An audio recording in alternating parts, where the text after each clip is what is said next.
Well, Justin, at 8:30, jobless claims totaled 1.48 million last week as unemployment remained stubbornly high. This is over 100,000 more than economists expected. The most recent number marked the 14th straight week that filing stayed above 1 million. Before the pandemic, claims had never been above 1 million. Now, as we receive these new numbers and those new numbers, state leaders work to address unemployment issues as many South Carolinians remain without a job. Here to talk with us more about this is Jamie Suber, who serves as Chief of Staff for the South Carolina Department of Unemployment and Workforce. First, Mr. Suber, thanks so much for joining us this morning. Good morning. Good morning to you. Now, for the first question, we know people who have not been paid since the pandemic started. It's been very stressful for them. When will they see the unemployment checks come out? Well, good question, great question, and it is a process. The claims filing is a process. It's a process that normally takes well over 21 days for someone to initially file a claim, to determine eligibility, and for us to ensure that they're able to receive wages. Mm-hmm. There's a lot of different factors that contribute to an individual that may not have received benefits timely. First, sheer volume. We've never seen volumes of this magnitude. Well over 600,000 initial claims have come into the unemployment insurance program. We have special circumstances such as an individual's responsibilities for certifying each week. If that has not happened, payment will not be released.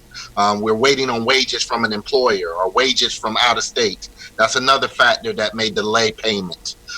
Additionally, depending on when they filed and if they're going from one program to another program also contributes to sometimes a longer time for individuals to receive payment. Additionally, we want those individuals to know that their claim is important. We have, but these are challenging times. Yeah, absolutely. We can imagine, of course, the influx that you've likely received. Now, we do know that the department have gotten hundreds of millions of dollars from the federal government to replenish the unemployment fund. A question that a lot of folks have been sending to our newsroom is if that would be enough to pay everyone that is owed money and to continue to pay out benefits through the end of the year. We know that could be something that's stressful for folks as well. So I know a lot of individuals have received knowledge and information associated with us potentially receiving some additional funds from the federal government. But I want to say that the trust fund is primarily for regular unemployment insurance benefits or state unemployment insurance benefits. And to be honest, that is where employers contribute on a quarterly basis and what we call contributions or taxes. And that money is applied to the trust fund. And based on utilization, which is what we're doing right now, is how we determine that solvency. Right now, I would say that we are spending a great deal of both combined state and federal dollars. I do think that we will have enough money to pay those individuals that are due benefits timely. The thing that I would like to note is that if we do run out or money is depleted, we do have some options. One of those options is to borrow money from the federal government. Obviously, we want to ensure that individuals that are due and need these benefits will receive them, and South Carolina will do all we can to ensure that benefits are paid to those that are due.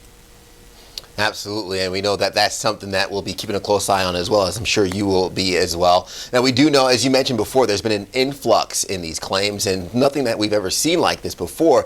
The department has had to make a lot of changes very quickly in order to adapt to what's going on. What are some of the changes that have helped citizens across the state? So, first off, we started off by really not understanding the magnitude and the volume that we were experiencing. So the first thing we did is adjusted our technology to add more load and more capacity so we could actually receive additional calls and additional users into our system. So that's the first thing we did. Secondly, we added additional resources. I think when the beginning of the pandemic, we had close to 50 dedicated staff answering phone calls. We went from 50 dedicated to well over 600 dedicated representatives to help ensure that individuals are able to receive assistance. So that's the biggest thing that we've done.